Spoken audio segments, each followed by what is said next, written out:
okay, what were we just talking about? And they'll tell me, and then it clicks back on, and I go right straight on. So it's, let's face it, folks, don't use your telephone and text them while you're trying to drive a car. And that's the other question. People want to know, well, are you sure that it was an accident, or was it something they're trying to get rid of you? Let's hope not. Well, we were going to do a book with William Tompkins, and I was contacted, and you were contacted to do what we're doing right now with Bill Tracer, right, because we wanted to get the timeline straight and keep the physical reality separate from, and Bill's helping me do that, with that which we deal with the consciousness, near-death experiences, out-of-body experiences, and reincarnations, because I've never been to a UFO conference. Now, remember that, Ken, so you have a bird's-eye view. Now, I did go to a Star Trek conference that Bill went to in Memphis, Tennessee. Now, Star Trek. It's the science fiction. It was at the university. All right, go ahead. Now, this is the Mandela effect, folks.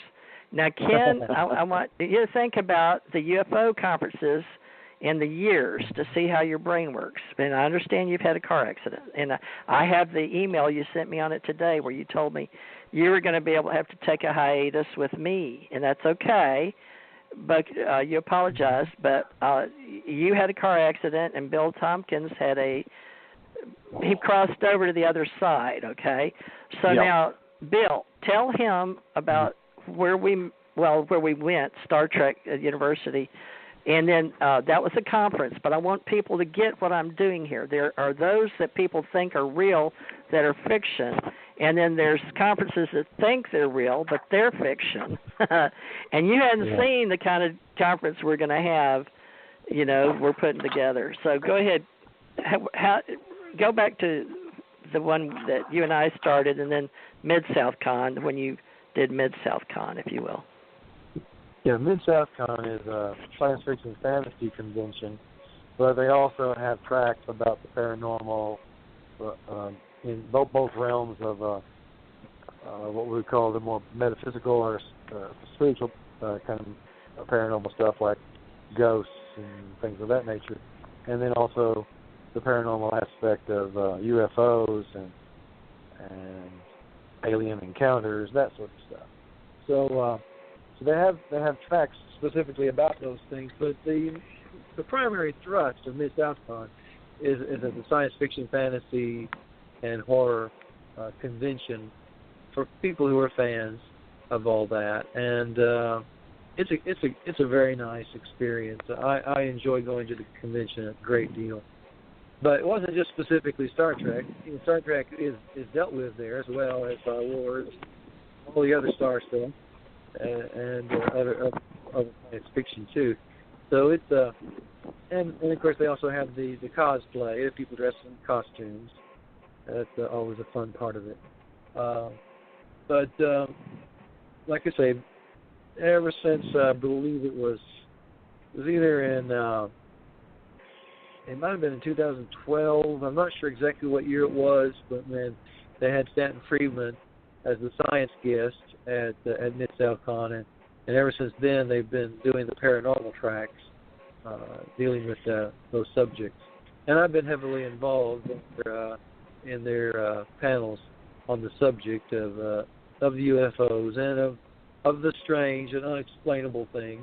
I even did a panel about that Mandela effect that we were just talking about earlier. In the time since we were talking about that, I actually found this thing I had written about it, and I identified 7 different theories to try to explain the Mandela effect. But I hadn't considered the effect that y'all were just talking about with Ken being involved in that car accident, and how that kind of an accident can affect memory. So that could also be added to the list as an 8th possible theory for that effect. A cause and effect, yeah, and to have a different timeline.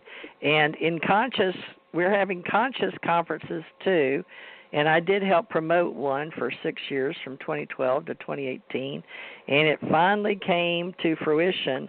But the first one, and you can look this up in history on Wikipedia, a lot of these conferences that people come together as mutual colleagues or hobbyists or just fans, supporters, is the fact that they have something in common. And so sci-fi is, and fantasy, Mid-South Conference has been 35 years or so. And so Bill and I were moderators and speakers there, or in the paranormal realm, or got to stand up and speak or talk on a panel. And some little kids ran up to me and were talking and about Taken Up and Taken, and my book was Taken Up, and Taken was a movie about a little girl named Allie Clark, which resembles my story, interestingly enough, in the Steven Spielberg days. And I used to have an office in California and would go to stay and talk one of his next-door neighbors. And if y'all remember, we had Rosenberg with us, and there's a long history with Hollywood and movies and all of that, and I've been in Ron Howard's office and worked with his attorney, and there's all kinds of things crossing over into reality, but it is reality if you live it and experience it. And Hollywood likes to take books, especially Philip K. Dick, Total Recall. They've helped some since then in the Adjustment Bureau, and a bunch of them. And I don't want people that follow Philip K. Dick are called dickheads. Seriously. So they have a conference in California that for just dickheads, and they didn't invite Tessa B. Dick, who was married to him one year. Interesting, and she's in California. Yeah, I didn't get invited. So Ken and I and Bill here, I guess we're going to have to create our own track, other than I think so. But I don't know if we're going to have Johnston heads or Lacer heads, Bill Tracer heads, or T.J. Mars heads. I don't know. My name's Thurmond. I was born as a Thurmond, and that right there, talking about white kid being bullied on both sides, whether you're white or black. Oh, my God, you're talking about racist conference. I imagine a lot of people would show up, but I don't think I'd want to be there. It'd be like just call us Mars heads. That's good, Mars heads. Mars heads. Well, I don't want to. I don't want to implicate that we're just video, or what NASA allows us to see in the Mars anomaly group. That was Matteo Ionio first. And Matteo was Matteo. I can't figure out how to say that in Italian, but we were writing and translating, and apparently people were listening because Google wanted me to help him in Italy. So I knew then, okay, so the government's involved in what we're saying because nobody else had access to it, and why would they care about the Mars? He didn't call it the Mars Anomaly Group. But apparently this was after Hoagland. So, Ken, let's go back to these conferences, because, folks, these conferences are important because you get to meet people that have information firsthand, one-on-one. Now, Janet had Stargate to the Cosmos October in Albuquerque, where Ken is. Now, she came on last night with Ken. So we're going to do more conferences, but we're also going to handle a lot of. Her husband is an Anunnaki writer, and of course she helps edit and promote his books, and she's the one running the screens. And I've seen her do it at the Mars Anomaly Conference in Mobile in 2017. And Louis Reinhardt had come on my radio show way back in the day. And he's the one that had that, but it was like his sixth or seventh one. But that's where I met Ken Johnston. Now, Ken, you had within 2 weeks. And tonight, if you noticed when you were sending me some stuff for tonight, you had mentioned the car wreck, and you were concerned about your memory then. Did you read your email you sent me? So for some reason that was important enough for you to put it in the email, and we lost contact. Right. So I guess you were right. It affected your memory. Well, and it's it's tough whenever you're in a big conference and so where there's 1,000 people in the audience or more, 1,200, whatever they were, and you get a momentarily freeze. And I was over in Dulce, New Mexico, at a conference there, and I had one of the Native Americans there on the front row, and I said, "Now, if I freeze up and I have a problem, I'm going to ask you what was the last thing I said, and then tell me." And then it goes snap, and I go right back. And that's the biggest thing to concern is, did it happen accidentally, or was it staged, or exactly where? But I'm doing good. I'm still out there putting out the straight word. The main thing about it is having the documents and the records and being able to prove everything that I say is factual, and that's kind of what I'm leaning on. So if I sound like I'm going kind of pause and you want to jump right in, feel free, and we'll dig this out together. So then I pause and nobody comes back on.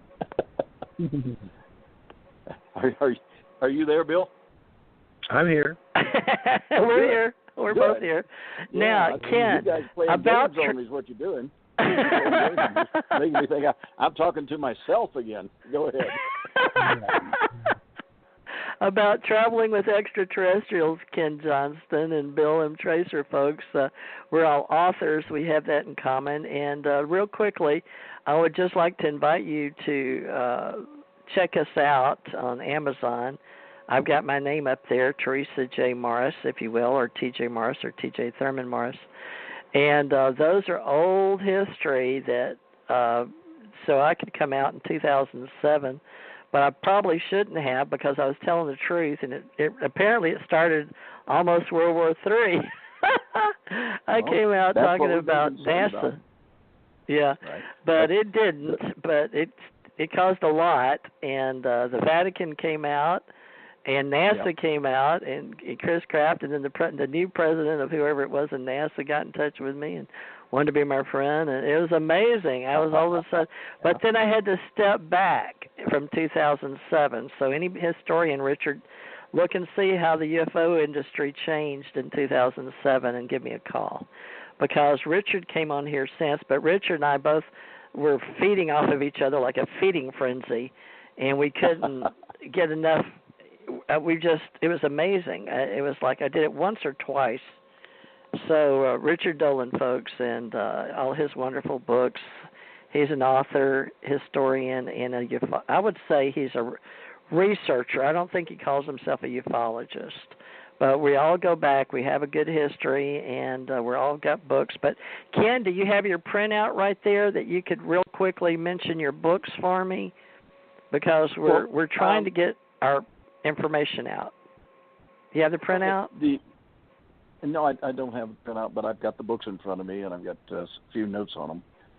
Okay. The first just book, mention them, please. Yeah, I will. Quick.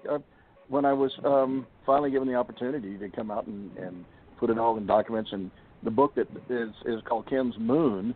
And by the way, I got the term Ken's Moon or moon from Richard Hoagland, because he says it's a Japanese or Chinese way when they put sentences together, instead of talking about the moon, etc. It's Ken's Moon. So, and I'm revealing the dark missions of NASA is where I get into it. That's an autobiography, and then I included documents all the way through the book, from the time I was a little kid and the first contact really of crop circles, etc., all the way up to working at NASA. So and then some of the anomalies that we discovered that of course NASA didn't come forward with. So I published copies of the pictures that I had in the archive, Ken's archive. So that's out to the public. That's a 375-page book, pretty good. And then I got looking at trying to dig out some of the other history in my life, and I suggested that I go through a hypnotic regression, and with Dr. Sasha Lesson, and that's where we came up. The first book is called The Regression of a NASA Whistleblower, and I didn't choose the title whistleblower, but nowadays it seems to be it's more of an accepted term, because we're blowing the whistle and saying enough is enough. Let's get the truth out there, and so that's that little book. Now, what we're working on right now is the book on Ken's Moon, part of the series. They're called Traveling with Extraterrestrials, and that's going to come out of hypnotic regression, as well as a lot of events and things that took place in my life when I was young and coming all the way up through military academies and then the Marine Corps and then all the time with the government at NASA. So